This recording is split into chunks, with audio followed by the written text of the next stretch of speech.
Good evening, everybody. Thanks very much for coming. For those who don't know, I'm Jonathan Michie, the college president, so welcome to Kellogg College. And we have a special connection to Bletchley Park, which involves a number of things. We have a Bletchley Park fellow who was until recently Turing, not Alan Turing, obviously died a long time ago, but Alan's older brother's son. Sir Dermot Turing, who's still a visiting fellow at the college. And one thing the arrangement includes is this Bletchley Park week that we hold every year and put on different events, and have a coach goes down to Bletchley Park and they bring up the Enigma machine, which if you haven't seen it already, you get a chance to. Now, as you know, well, firstly, I'll just say one thing about Bletchley Park, which is just how extraordinary it was, for those who don't know, to think that during the middle of the Second World War, with complete secrecy, rationing, everything else, they started this code-breaking centre, and it grew rapidly for obvious reasons because of the World War, to the extent that they had 10,000 people billeted around this old stately home. Which, you think it, I was thinking, well, that's just amazing. How do you feed breakfast, lunch and supper to 10,000 people? Bad enough, but particularly when it's in complete secrecy and these people were billeted with families not able to tell them where they were going or what they were doing. And the majority of those 10,000 workers at Bletchley Park were women. And tonight we're going to hear about two of those women from their relatives. Mary Heneghan, whose great aunt, whose mother's aunt worked at Bletchley Park, and Paddy O'Connell, whose mother worked there. So, Mary, do you want to go first? Paddy, you go first. Thank you very much. Yes, that Mary asked me to go first in case it looks bossy that I've gone. So I'm just really overpowered to be here. It's so kind of you. Thank you so much for doing the week and inviting me to be part of it. As you'll hear in a moment, my mum, Betty, would have been very embarrassed and overwhelmed to be the subject. So it's great to be here. So anyway, I've just prepared a few remarks that will probably be familiar to a lot of you and maybe not to others. So I'm going to scamper through. I think I'm only going to speak for 3 minutes and then we're going to hand over. So here's Bletchley Park in the war, or roughly, I suppose, at that time. I wonder if anyone would shout out any names that are familiar to you from the park.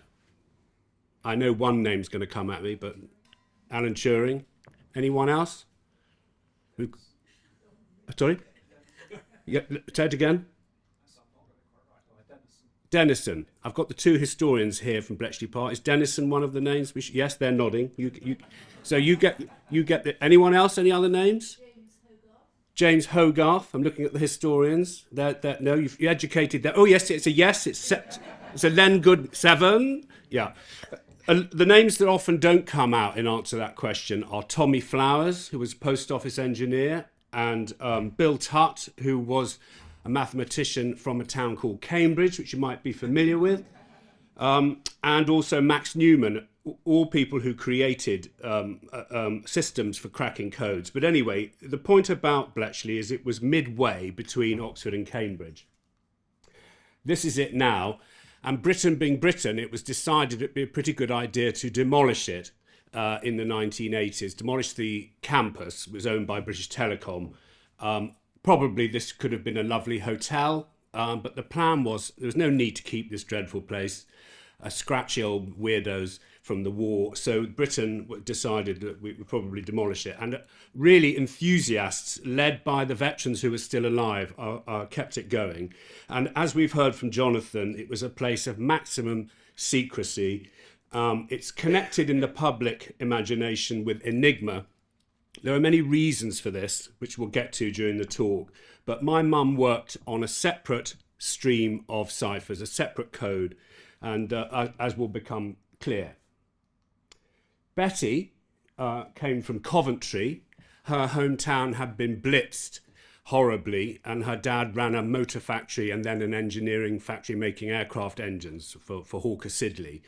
And so she had lost people, friends, and she came to Bletchley Park aged 18, and she partly joined the Wrens because of the stockings.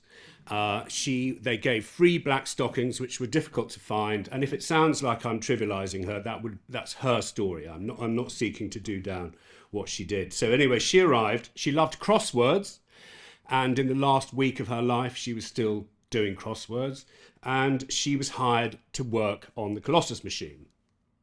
This is Enigma with 3 wheels, eventually 4, but this was a portable machine used in the field by German infantry and on submarines. But this is the Lorentz machine, which had 12 wheels and was kept secret for 60 years after the war. And one of the reasons why the Colossus story is less well known is because Enigma was declassified in the 1970s. But for various reasons, Lorentz, which was used by Hitler and his high command, his generals, was kept secret for 60 years. It wasn't portable. It probably weighed as much as my brother's car. He's in the room, and he has a ropey old car. And so this was the HQ. This is the generals who were communicating, and the permutations of 12 wheels is much greater, I suppose, is the basic way for a journalist like me to explain it. And in the room will be experts, but that's the main thing to say about it. This is Colossus. So this was designed by the post office engineer Tommy Flowers, excuse me. And the most easy way it's been explained to me is that this is a probability machine. It was later described as the first programmable computer of its kind, but it was seeking probabilities for what letters were which, basically, and it was using incoming messages on Morse code. Lorentz sounded much more like a fax machine. It was a teleprompter, telex situation. So Mum would have been one of these people. She's not in this picture, but that was her job on an 8-hour shift. It's been rebuilt by an amazing team. You can go and see it, and it's been rebuilt and it still works, the rebuild. Churchill ordered most of them to be destroyed at the end of the war. There were 10 in operation in 1945, and 1 or 2 of them, you'll correct me, 2 of them went to GCHQ, home of James Bond, and the rest were destroyed. And this was because Churchill thought, we can't let this technology go anywhere, which is obviously a difference of opinion with people who thought he should have exploited it. The Americans eventually did, funny enough. This is a modern day picture of a woman staring through the modern day operation of it. One of the interesting things about it was that it was discovered it worked better if you didn't try and turn it off, because valves don't work very well if they're turned on and off. And someone had the bright idea to leave it on all the time. So it's that sort of strange thing about British inventions. You thought you should turn it off, and someone said, well, why don't you leave it on? So Mum worked on 8-hour shifts. She's there in the top left in the middle. We don't know how this picture was taken.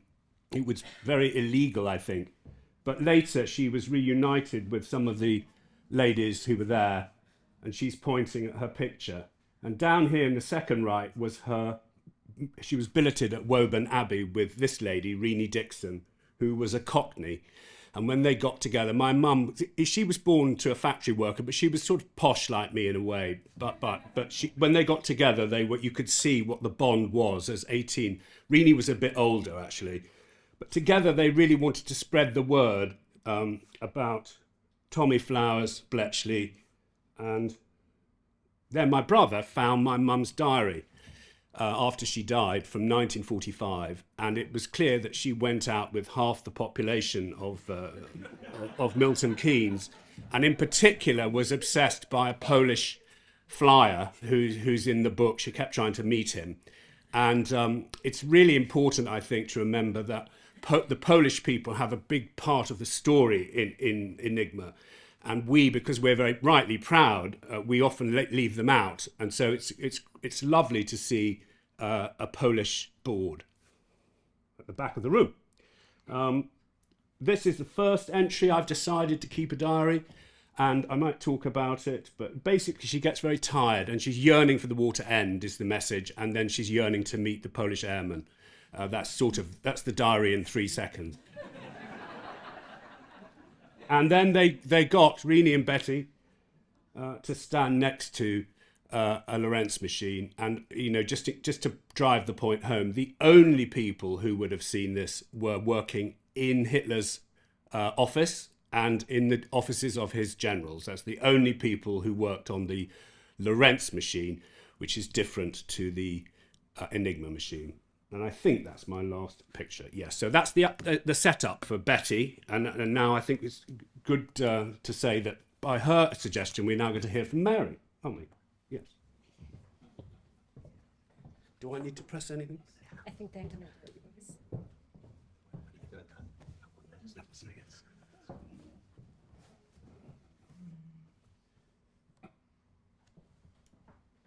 Thanks.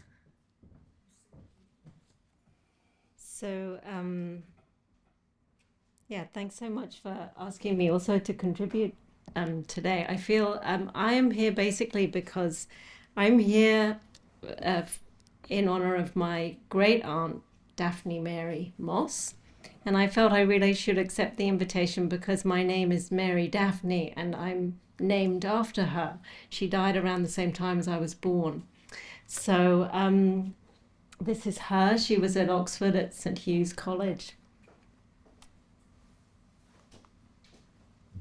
We didn't know during her lifetime. No one in the family knew that she had worked at Bletchley because she died at the beginning of the 70s and it was only coming out during the 70s. So we found out by, it was mainly my mum who did the research. She looked up in the war records and then contacted some people that she got through there and corresponded with a baroness, someone who she can't remember the name of now, who confirmed that she had worked with Daphne at Bletchley, say more in Hut 10, which I'll show you where it was, that maybe many of you know. But so the only bit that we've actually got from Daphne is that she wrote some paragraphs about different members of the family before she died. In fact, it was actually just the year before she died. She wrote it up, and this is what she wrote about herself. So what does it say? So she's, in her own words, she majored in modern languages at St Hugh's College, Oxford, taking a first, and then she was allowed 6 months deferment of national service to complete her course, and was then conscripted into civilian work with the Air Ministry and later the Foreign Office. So that is how she talked about then going to work at Bletchley. While she was at so we also then did a bit of research, contacted St Hugh's College and found out, she'd got a first and she'd done really well. She got this prize, the Hurry Prize, which is given to the student who earned the highest distinction on their course. So I get the feeling that maybe, this was part of why she was asked to go to Bletchley. And she was doing French and German. This is a picture of St Hugh's College during the war. It was a hospital for head injuries.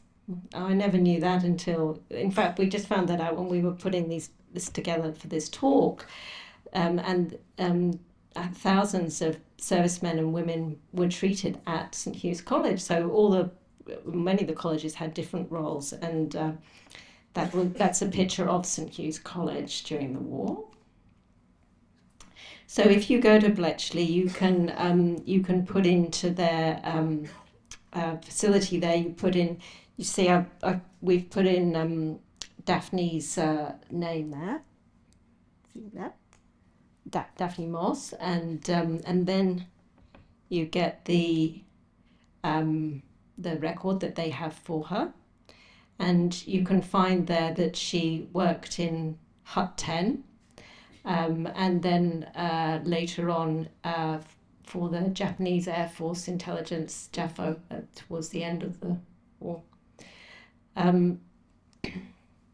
So this is a modern day map of Bletchley, and that circle there is where hut 10 is located. It's not marked because you can't visit it. You know, many of the huts are done up these days so that you can see how they would have looked at that time. But hut 10 is still standing. You can go and have a look at the outside. We went and did a little pilgrimage there, but you can't go in. It's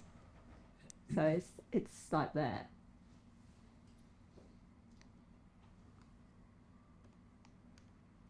And then this is a picture inside hut 10, and this is Daphne working there. So you can see all the women working there in hut 10.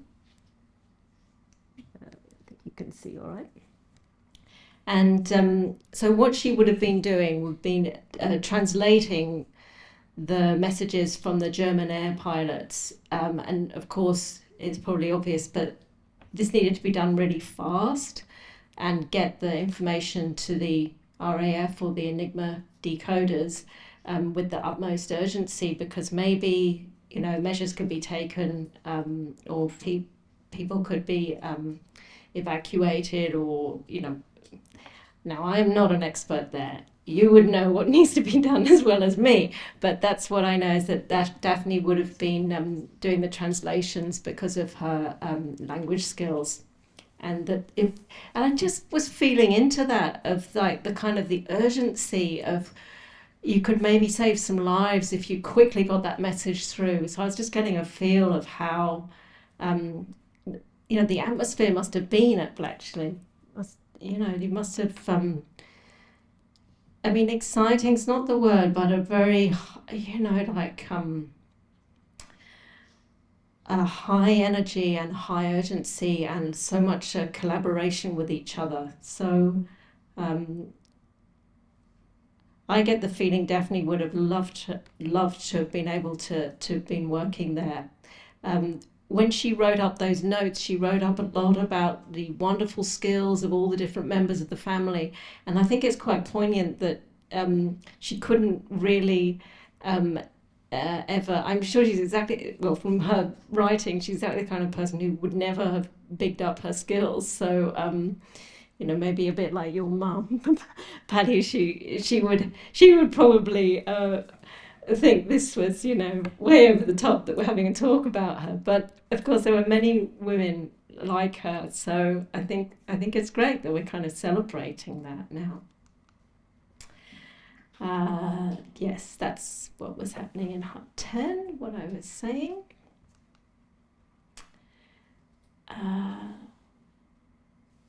Yeah, that's two. This is a picture of her after the war. That's Daphne down at the front in the middle. There, that's Daphne. That's her mum next to her. And that's my mum there. That's my mum and her parents. So that's Daphne and her brother and sister and mum, and my grandparents. So after the war, she did some work for the Foreign Office. Now, have I got it on here? Yeah, the World Assembly of Youth. She was asked, because of course she was just in her early 20s, so she went off to Brussels to work as an assistant to the General Secretary of the World Assembly of Youth. And then I think that was for like 2 or 3 years she was doing that work, obviously related with what she was doing at Bletchley. And then she worked, the rest of her life, she worked at a library in London, at the Picture Post Library, which in her words had 6 million pictures and nearly as many 6 million slides and nearly as many negatives that she was in charge of cataloguing. So, you know, before the digital age, that would have been, so that's what she was doing for the whole of her working life, really. She found it very, she was made the, you know, head librarian. She found it very fulfilling from what she wrote. This is just a little something to sort of reflect on the position of, you know, being a woman at Oxford at that time. This is a picture of the first women who graduated from Oxford in the 20s. And then this is the beginning of the line there. That's when Daphne was at Oxford. About 17% of people were women. And now Oxford University is a majority women university. So it was kind of, I found that, very interesting just to sort of reflect on that and feel into, what she'd sort of achieved. And of course, it wasn't just her, it was the whole family who supported her to be the one who could do that. So thank you. I think that's all I have to offer now. I think that's the end. Oh, there we go. That's the end.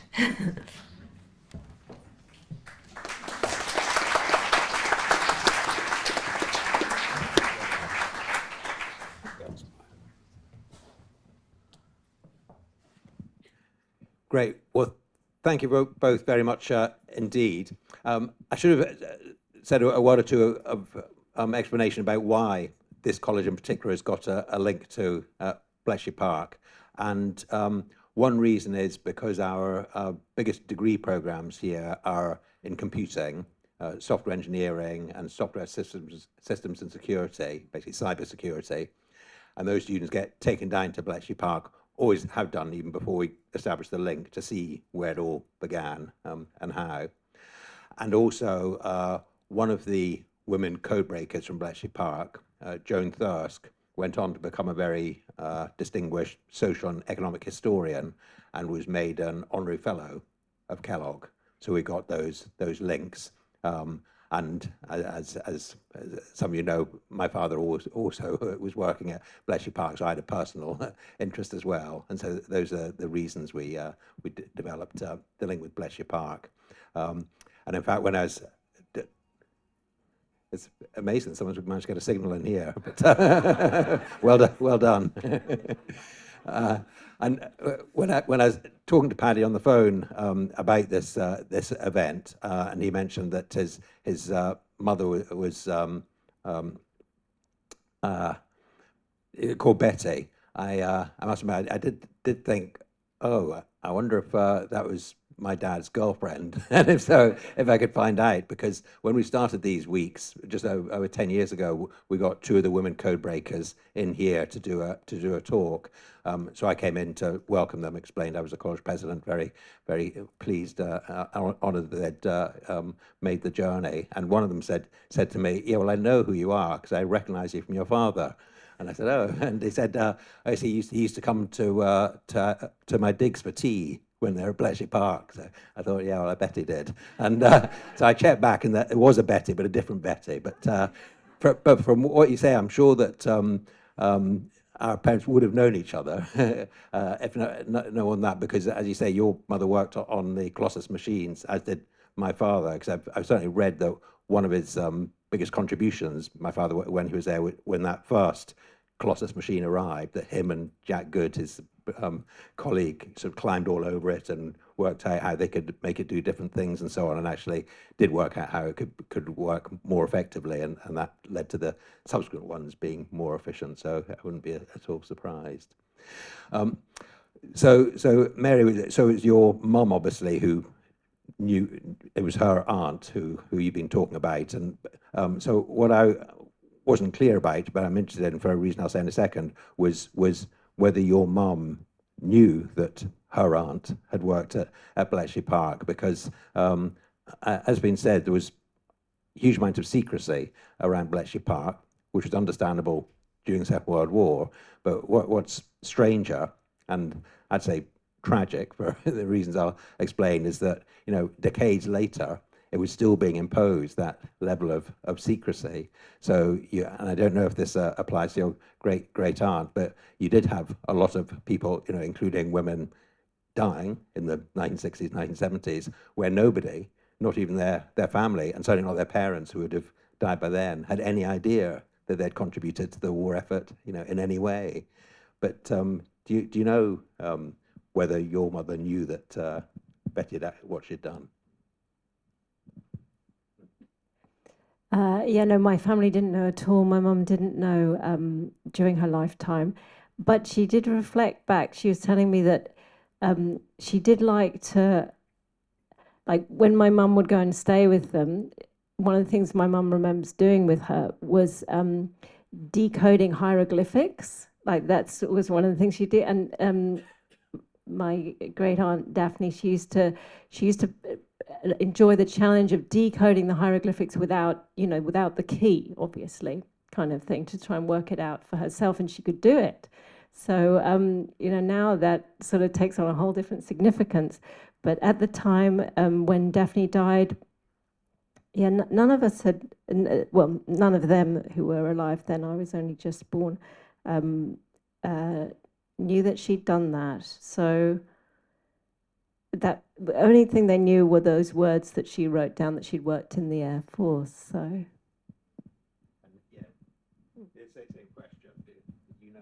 Yes, we knew because Mum lived to about 2 or 3 years ago. But her husband, our father, didn't know because he died in the 70s. So he actually landed at D-Day. And I'll be corrected on this, but the Colossus was up and running in time to know that the Germans had swallowed the Calais. No, you're shaking your head. Colossus wasn't up and running in time, or? Okay, right. So Colossus was up and running and provided crucial information, disputed which information it provided. So my dad had been at D-Day. The Colossus was supplying information at that time.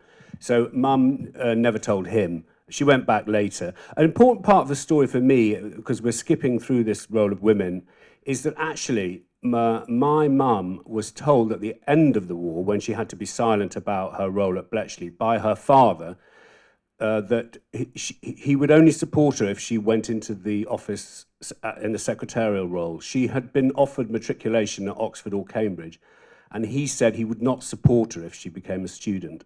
This is a reminder, I think, of what students in Oxford are all tattooed with, which is the word patriarchy. But basically, she had done this war work. She couldn't speak about it, and her own father said, what you need to do, love, is go and become a secretary, and I won't support you to go to university. So I think it's important, when we were told at the beginning that 75% of the people at Bletchley were female, it's important to remember that those 8,000 people were then told not to say, and then they went to cocktail parties after the war, and then these very brave men would say, there you are, Smithy, I haven't seen you since Tobruk.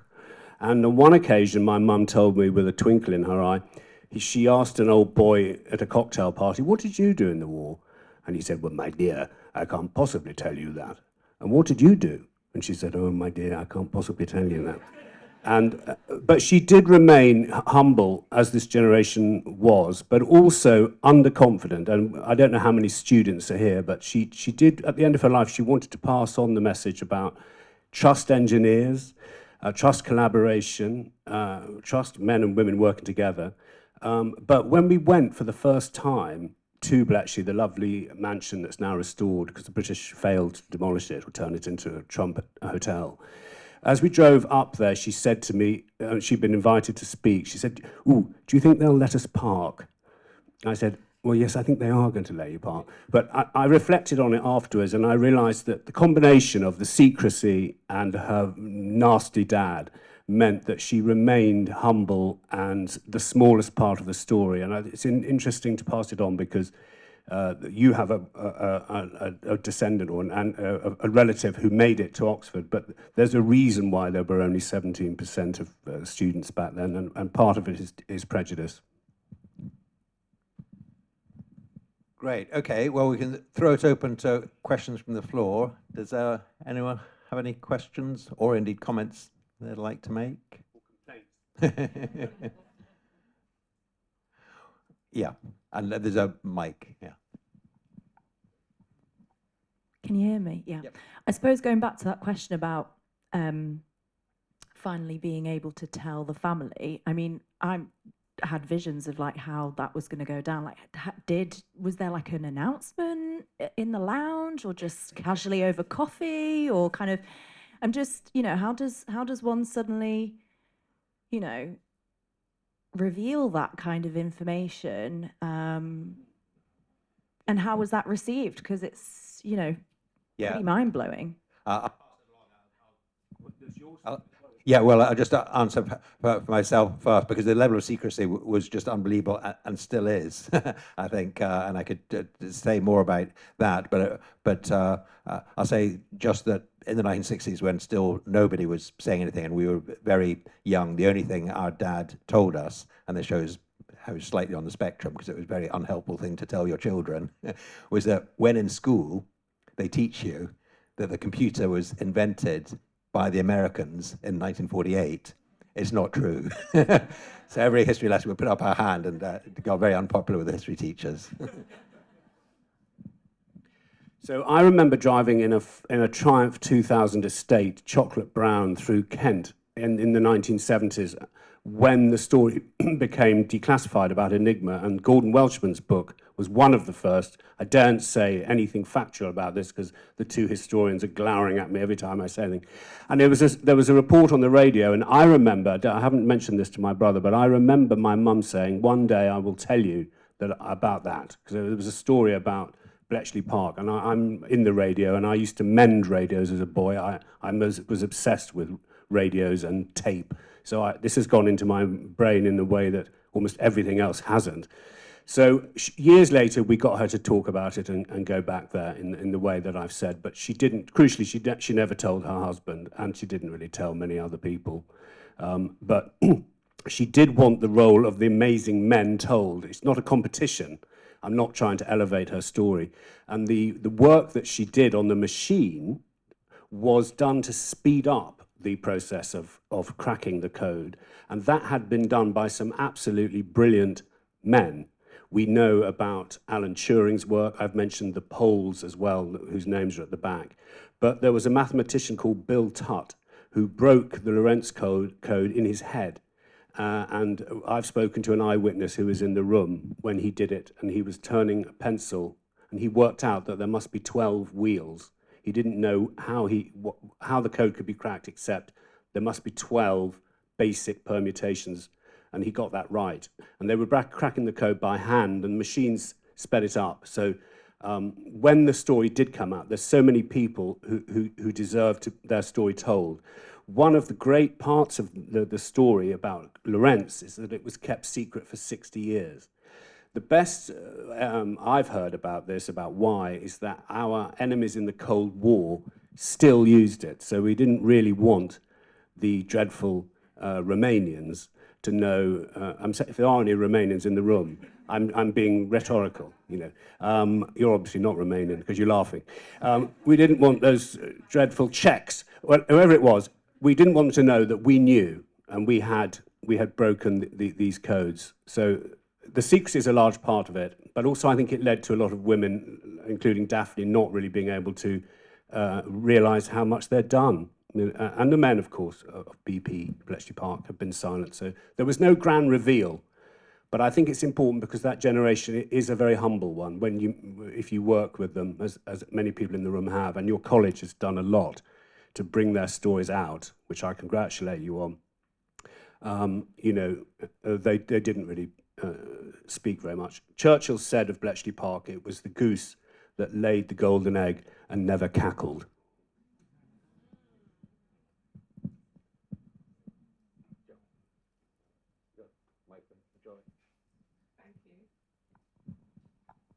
Thank you. There was a talk at the Oxford and Cambridge Club a few years ago where one of the women who worked at Bletchley Park, who's now about 90 years old, and she said she only found out that was what she was working on when the book came out. And she thought, oh, is that what I was doing? And she told her husband, he said, don't be ridiculous. And yes, so for many women, she said, it's only when the book came out that they put two and two together and realized that's what they were working on. They were good at putting two and two together. Yeah, they were good at putting two together. Thank you. Yeah, that's a very interesting point, which I think it's got huge implications for the economy and society around the world. That if you do give people a bit of information at work, it is actually good for everybody if they know what they're doing and why. And when my father, my father was 18 years old when he arrived at Bletchley Park in 1942, and he was a bit horrified that although majority of the workers were women, the majority of the code breakers were men. People volunteering him, so he used to after work he put on classes for the women on code breaking to try and get them into being code breaking. And he said at the end of this, after a few weeks, he was really disappointed that none of the women requested to be transferred into the code breaking side of it. But he said, but what was completely unexpected is the productivity of those women that he'd been teaching just, went through the roof. And he had no idea why, but he just assumed it was for the first time they actually understood what the purpose of these mundane tasks they were being told to do all day, every day was. And so they completely energized them and they were much more productive. Any other questions?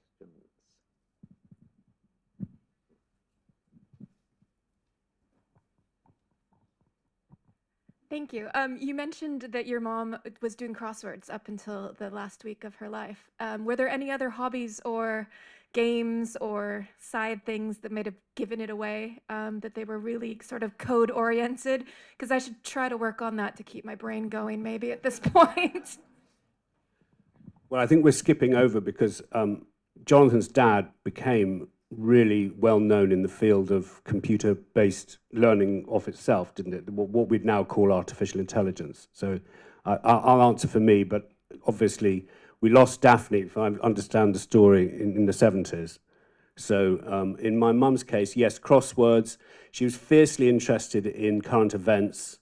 She loved, she was very interested in politics. She remained a big fan of Winston Churchill. She really thought he was a hero. And she wasn't particularly strident. It's popular probably at Oxford. He's probably denounced every other day. I don't know, I haven't been here for a while, but students are regularly denounced Churchill now, but she wouldn't have any of that. And she also enjoyed socializing. And in the diary that James, my brother, found, she was at a dance almost every other night in a little town hall in the countryside, meeting most of the men of the area, but only socially, of course, including your dad, probably. I'm horrified all these, but because I think it's because we never heard of any partner of Daphne's, and I wondered. She died when she was about 50. She was 50 when she died, and she died of ovarian cancer, and I kind of wonder. I wonder if like the sort of having done something quite significant like that you would then not be able to talk about, if that was any part of her not finding a partner or not getting married or anything like that. I completely don't know, but I'm glad to hear everyone else was having good relations. But to answer the question about you did mention that. Yeah, I was saying about that my mum does remember her really enjoying doing the hieroglyphics, working out the hieroglyphics, and so I was wondering if she I bet she was at one of your dad's code breaking classes, but I'm disappointed if she didn't take up the offer to do that, because she really, like in her writing about herself, like she really was quite ambitious with, like, it was quite ambitious of her to even go to Oxford. Of course, like her sister, my granny, had to go and work in a bank in order to support the family. She was older, and she did that in order to allow Daphne to be able to go to Oxford to take that place, that opportunity. So that's what I meant by, like, the family supported her to do that, where they might not have, she might not have been able to other than that. So, yeah. Yeah, and I think there's a very important political point you touched on, because it seems to me that governments the world over are very overly narrowly focused on everyone has to do maths and engineering, and that humanities and so on isn't any good for the economy, and so it shouldn't be supported by public funding. As I say, I think all politicians for some reason seem to get more narrowly narrow-minded once they get into government, and it's the same the whole world over, although, as usual, Britain's probably among the worst. I think that's, I'm sure we all recognise that's wrong for all sorts of reasons, why you do need to have, all the disciplines for the economy, for the good of the economy, as well as for society and individual well-being and so on. But I often think, if there was one place where that approach might have been correct, it would have been Bletchley Park, maybe, where you had to break the codes, you had to invent a computer, you needed mathematicians, computer scientists, engineers, and so on.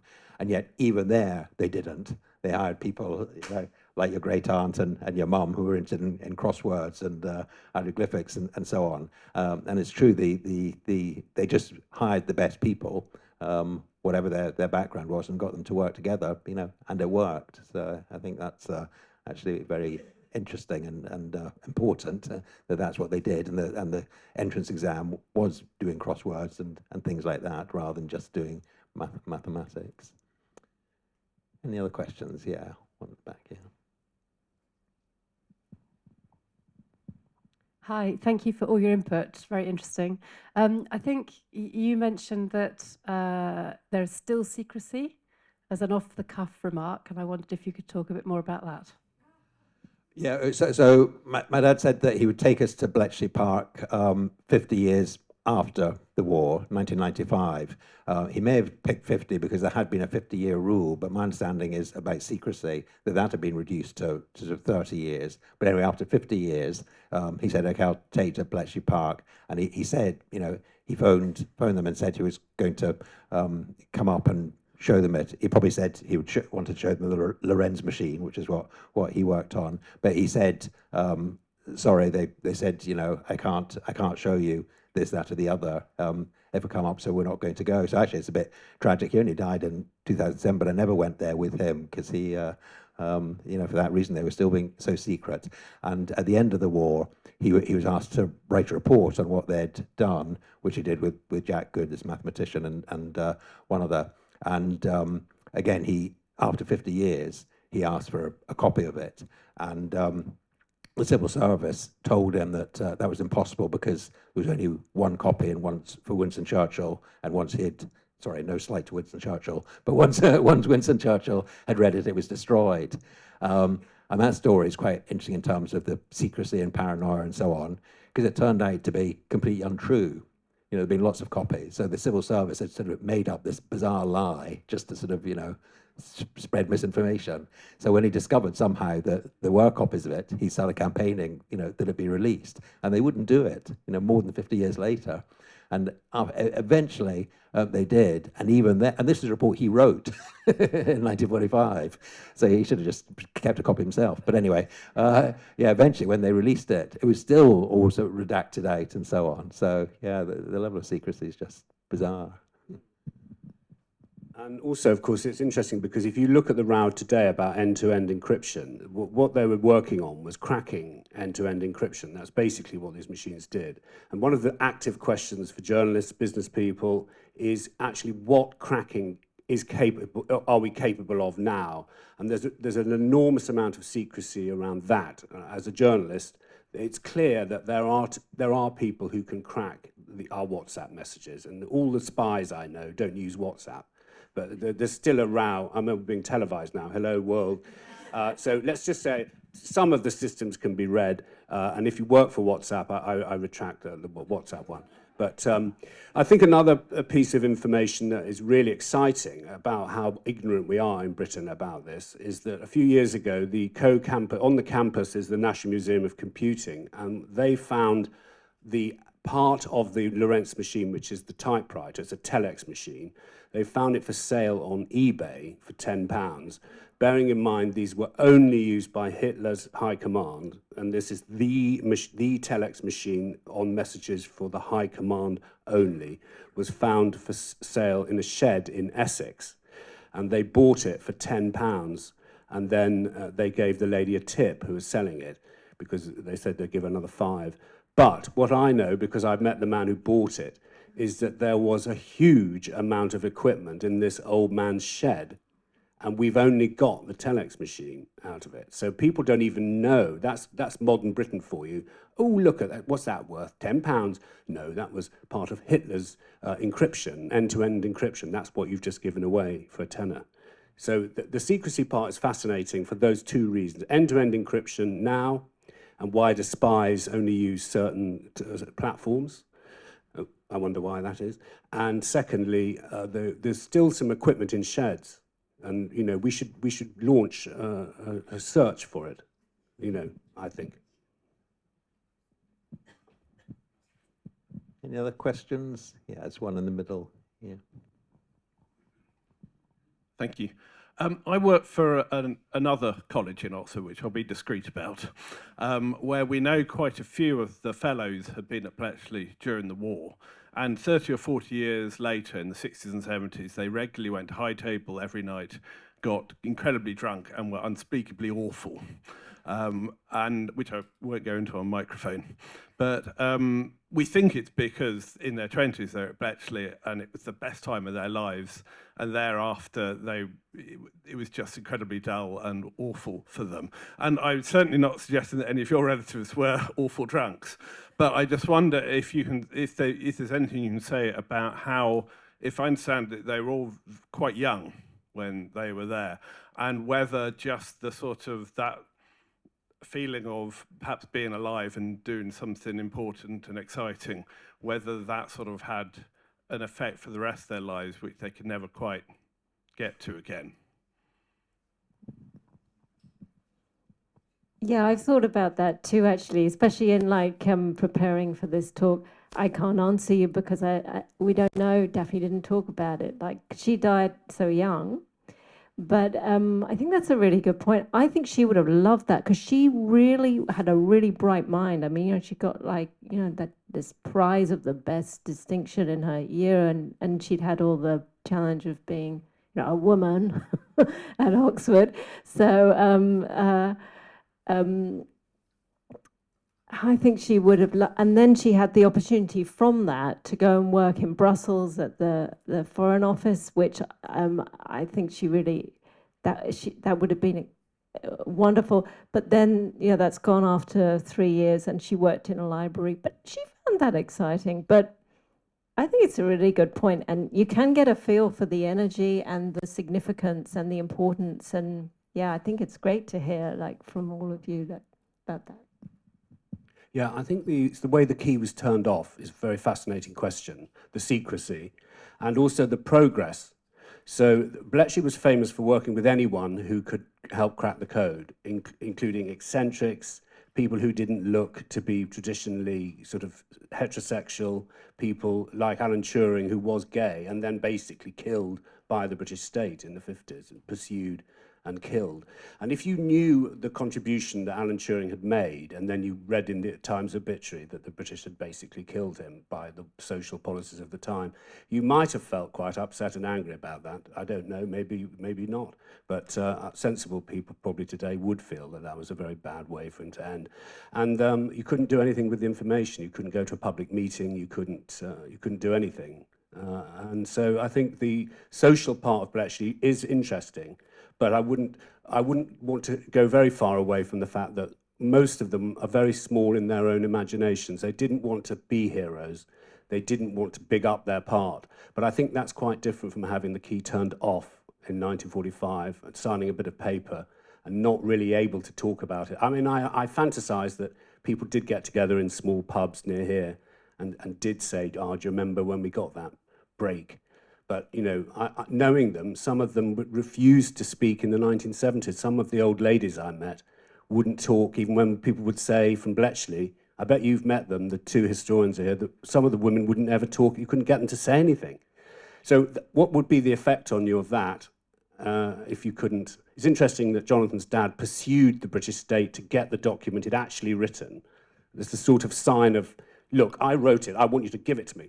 So I think there must have been a lot of sadness, anger, but also there was a lot of humility. That's the main thing, I think I would say, that in our generation, we seem to want recognition more, but they had zero. That's the main thing, I think. That's different, isn't it? Yeah, and also it's interesting what you say because,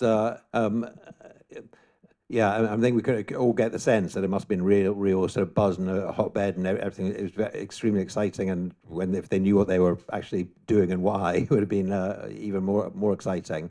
And maybe that would have been a bit deflation. But there was another side to it as well for those men there, which is something I wanted to ask about, because this would have never occurred to me if my father hadn't happened to mention it. But he went there, like I say, when he was 18 years old, and most of the blokes there were, quite young, and most of the women were quite young, and their husbands and boyfriends were being killed on a daily basis. Their ships are being sunk in the Atlantic, their planes are being shot down, and there were these, my dad, 18-year-old, not in the Navy or Air Force, and he said it was unbearable. And it's actually interesting story because this interesting story, this is about the secrecy at the time, which is obviously different from after, but it does still give you a sense of what it must have been like for everyone there, the secrecy. So my father went to the head of Bletchley Park and said he wanted to leave and join the army, and he said if the guy had said to him, "Why? Who's been getting to you?" He'd have said, "Nobody. I just want to fight for my country. That's what I believe in." Da da da. But he said it was exactly like the movies. The head said, "Well, okay, you've said your piece. You can leave now." And he waited till my dad was just halfway at the door, and then he called back. By the way, who's been getting to you? And my dad is caught completely off guard. Said, "Oh, my father was asking, what I was doing." And he said, "Okay, well, you're dismissed." And then and he heard no more. He wasn't transferred out. He had to stay there. But at the end of the war, his mum told him that during the war, his dad, my dad's dad, had been at work in London, and this five-star general came in, slammed a gun down on the table, said, "We're fighting a war. If you ever try and undermine the war effort again, you will be executed." And so he never said another word to my dad. But there was that feeling. So I was wondering. I mean, it sounds, Paddy, that your mum didn't express any of those sort of feelings about what were these people, the men, doing. I suppose she probably knew what they were up to, and so it didn't feel like they were, well, I don't know. Yeah, she definitely had an absolute lifelong admiration for the men who fought the war. So it wasn't a competition for her. But I think when you put yourself in the position of the fellows who you met, they would have grown up in the 40s after 1945, the 50s, the 60s, and it would have appeared that they didn't have any role at all in saving the country from fascism. And all around them in pubs and at Memorial Day, Armistice Day in November, there would have been their cousins and brothers with their medals on, and they'd have been there, and people would have thought, "Oh, I wonder why old Geoffrey doesn't seem to have done anything, old Geoffrey, does he?" And that must have lived with people who had done some amazing work to save us, from fascism. So I think it's a great question, and some of it, unfortunately, is the answer is speculation. So, but I'm sure it's a lovely area to discuss. Yeah, because I thought your point, Jonathan, like maybe was the secrecy needed to be kept up for so long? I thought that made me think, because then there could have been some kind of resolution or some kind of connection before people had died, at least. Then things might have come full circle, which I thought was quite interesting to think about. So another fascinating question for people in the room who are engineers and computing is, what would have happened if we, instead of smashing 8 colossi and sending 2 to Cheltenham, we'd kept all 10 and started the computer revolution? That was another way to go. I mean, what would have happened? And then maybe we did start the computer revolution in Manchester. Yeah. Well, except that the Americans say that they did. They're wrong. Because the camera can't pick up this gentleman, so he can say anything he likes. Yeah. Any other questions?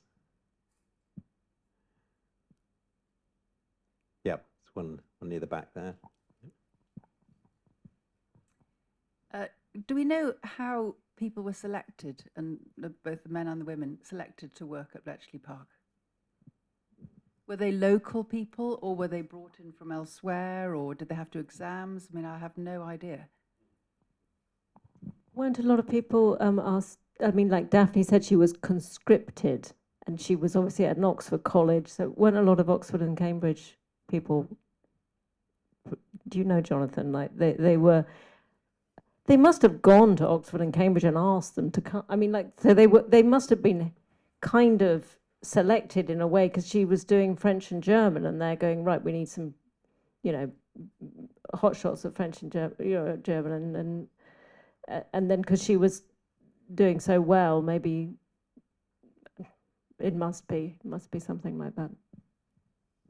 Well, we do know. You can find the answer to this, because many of them have spoken about it, about being recruited. And there was an interview process for my mum. She was interviewed, and I met one of the women who interviewed Wrens. So mum was already in the Wrens. She joined in Coventry or Birmingham, actually, I think maybe. But she was already in uniform. She had this interest in crosswords. One of her bosses sent her for selection, and she was interviewed. And so when that was a Wren, she hadn't gone to Oxford or Cambridge, as I've discussed. Then Bletchley was between Oxford and Cambridge precisely so they could work with the best brains in, I would say, England, with respect to our friends in Scotland, Wales and Northern Ireland, because obviously it's not between the greatest universities in the UK, sorry to say. So inevitably, that mathematicians, linguists were drawn from the two unis. And then a lot of the men hired people they knew by reputation. So some of the greatest mathematicians were known in their field and were deliberately pinged to go along and work in this area. And then there was, you know, as time went on, they developed, after Bletchley Park had been running a while, they developed a pattern, and they hired people expressly when they had more of a system.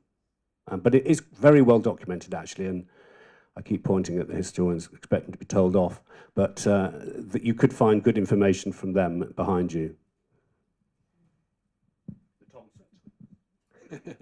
Yeah, in my dad's case, what happened is his father, who you've already got a sense of, told him that, this is an 18-year-old kid, that there was this place he'd heard of near Milton Keynes, which was running courses on Japanese, learning Japanese. So what my dad should do is go there, do this course, and then get dropped behind the enemy lines in China to you know, help defeat the Japanese army. So my dad did this as a beautiful 18-year-old, went along, said he wanted to do this course in Japanese, and luckily for me, because my dad wouldn't have lasted 2 days behind enemy lines in China, they said, no, that course is last week, you missed it, but we are running a course this week on code breaking, so you can do that. And then he was immediately brilliant at that and got recruited by Bletchley Park next door. And that actually comes back to that other question about people's sort of background, because when the war broke out, my dad was 18, he was on his way to Balliol College with an open entrance scholarship to do classics. So that's all he knew, you know, Greek, Latin, whatever. And yeah, once he was, you know, shown how to do code breaking, it followed naturally. So it's another good example about why it would be wrong to exclude humanities people from joint endeavours. I mean, on the computers not being around, it's interesting because obviously there was the one up in Manchester, but certainly my dad's feeling, for whatever reason, was that they weren't being developed, and so he went into genetics, actually with my mum. But at Bletchley Park, him and Alan Turing used to go to the pub once a week to play chess. Not because either were any good particularly, but so they could discuss whether or not they could build a machine that would be able to not only play chess, but learn as it did so and become more intelligent. And that's the beginning of machine learning, artificial intelligence, robotics. So after the war, by the late 50s, my dad built his own machine, not to play chess, but just noughts and crosses.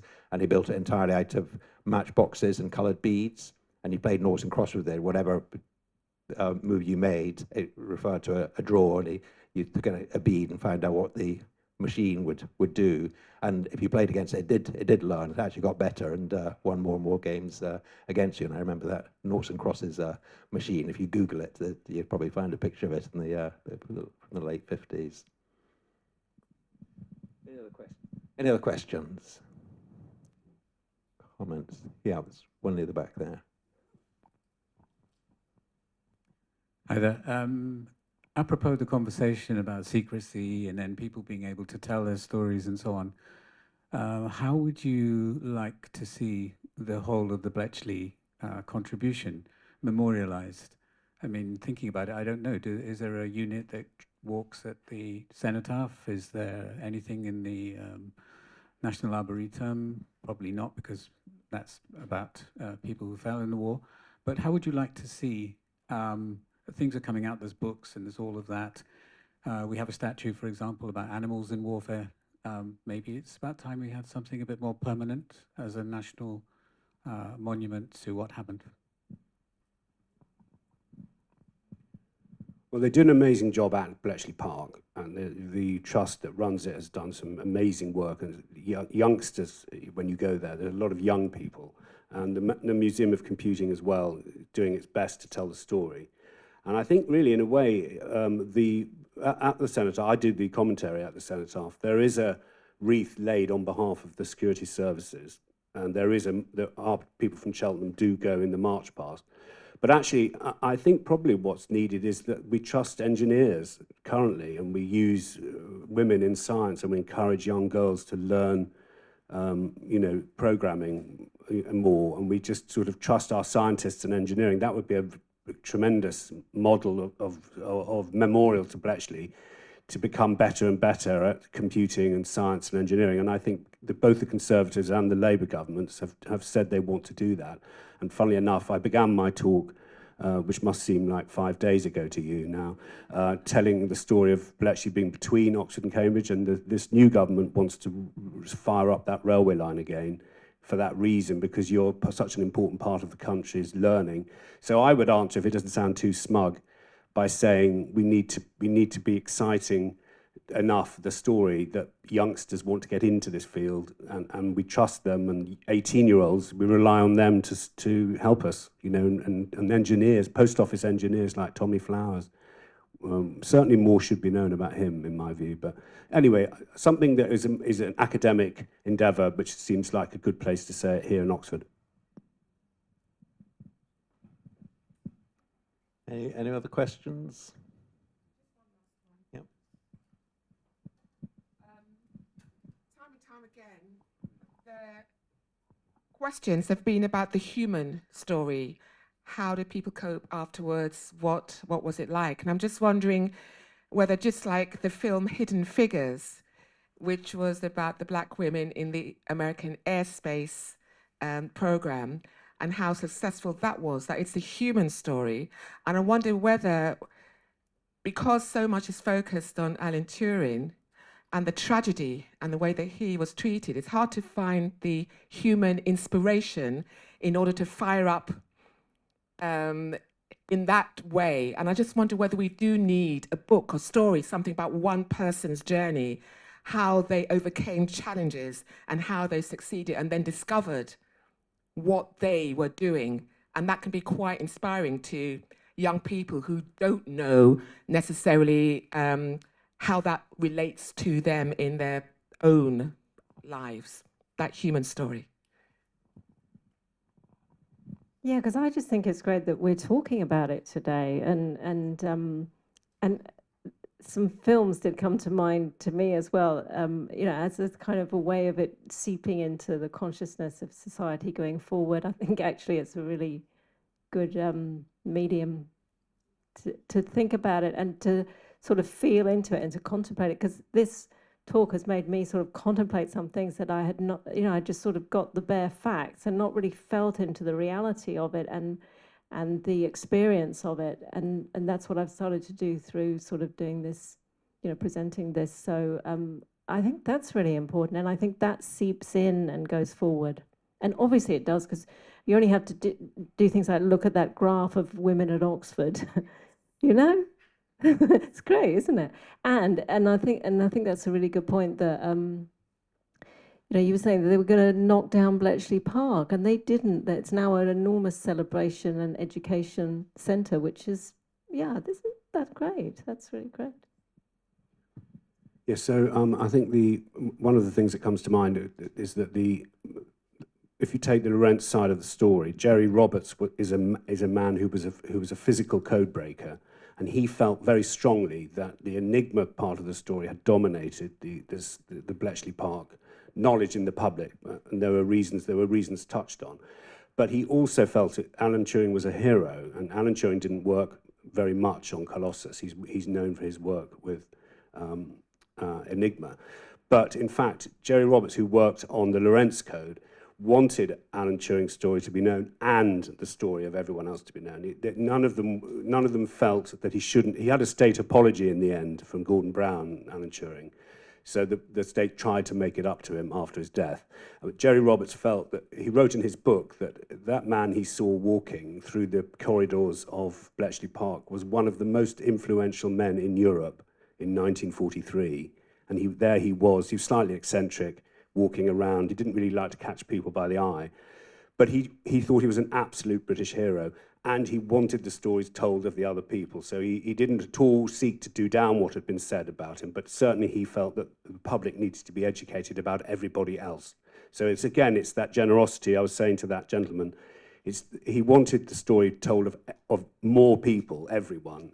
And so to your point, that there was a shade cast and more light needed to be turned on, which Kellogg College is doing, and all the people who've come tonight are doing in their own way.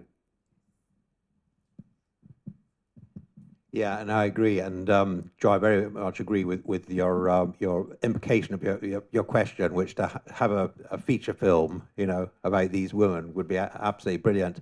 The Bletchley Park Week would have a theme each year, and this year it's women at Bletchley, women in AI. And a few years back, we had it Bletchley in literature and arts, and we had a panel like this talking about how it had featured in films and novels, etc. And someone from well, I should explain. We got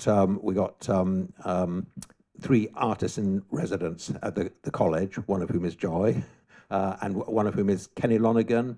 Don't know if have people seen the film Manchester by the Sea? It won an Oscar. Kenny Lonergan wrote and directed it. He was nominated for Oscars for both, 2 Oscars, and won an Oscar for it. And he was sitting in the front row with me, listening to this panel. And well, people who've seen Manchester by the Sea, brilliant film, just about sort of ordinary people doing ordinary things, but absolutely brilliant. Like all his films are like that. None of them are about great men or great events or anything. And he was sitting in the front row, and someone asked, how come the films like Imitation Game and so on are about Alan Turing and the men? What about the women? Because majority were women. And someone on the panel unfortunately said, well, Alan Turing did brilliant things and so on. Maybe the women not so much. And maybe it wouldn't make such an interesting film if they just went back and became housewives and so on.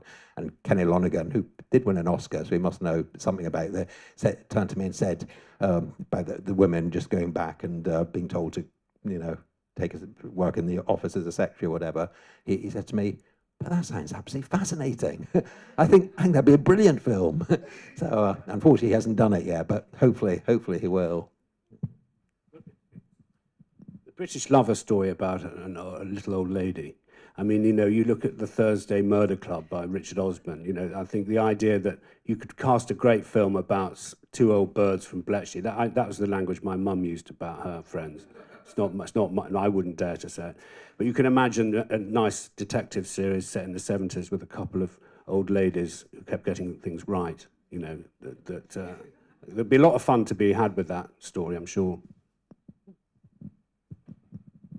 Probably time for one last question. Anyone? Yep. Over here. Not so much of a question, but more an observation. Yep. Because you're saying that a lot of the women's stories weren't really told, but in small enclaves, it did inspire. Because about 15 years ago, I met a lady, one of my patients, and it turned out that she was selected to be one of what they call the human computers that Babbage had selected. Babbage was, if I take it correctly, was one of the sort of grandfather of the development of the computer. But it turns out that in the group of 16 people who were termed the human computers, that 9 of them were women, but they were inspired by the women from Bletchley. So in small enclaves, that information did through and inspired many women to do that. Now, this lady that I met was incredible, tiny little lady. And when she told me that, oh, I was one of the human computers. Oh, who did you work for? Oh, this chap, I don't know if you heard of him, Babbage. And I could feel the hairs on my head just rise up because it's incredible. And then at the end of the consultation, she was going off. She said, oh, do you know where I can get some organic carrots? Like, really, this woman is amazing. And the group of those women were all amazing. So they did inspire, but in small enclaves, it did filter through. So I just thought the inspiration was there, and it continues. Very good. Any other last questions? If not, then I'll just finish the story about Joan Thirsk, which is one of the reasons we got the link with Bletchley Park, who is one of the women code breakers, who was then a fellow here. When we had the first of these Bletchley Park weeks, unfortunately she'd passed away by then, but her husband was still alive, and they'd actually met and married at Bletchley Park together. So we thought it was appropriate to invite him, which we did, and to give the after dinner talk. And I was told just near the time that he was 103 years old. So I said, well, wouldn't you prefer lunchtime? But no, sure enough, he said no, he wanted to do an after dinner talk, and he was absolutely brilliant, very lively. And we've got, Bletchley Park has sent us lots of photos of Bletchley Park, which are on display in the college, including the one of Joan Thirsk taken in Bletchley Park. So it's quite nice. We've got a picture of her husband, Jimmy Thirsk, standing in front of the picture as she was at Bletchley Park when he married her. And he gave an absolutely brilliant after-dinner speech at a standing ovation. I mean, not surprisingly, he passed on himself at age 104. But when The Guardian did the obituary for him, if you Google Guardian obituary for Jimmy Thirsk, the photo they use is of the one here of him standing in front of Joan Thirsk, as she was when he met and married her at Bletchley Park. But, well, we can carry on discussions and any questions for either of the speakers over a drink, which will be served at the back of the hall. But before we go and get our drinks, could you join me in thanking both speakers? Thank you very much.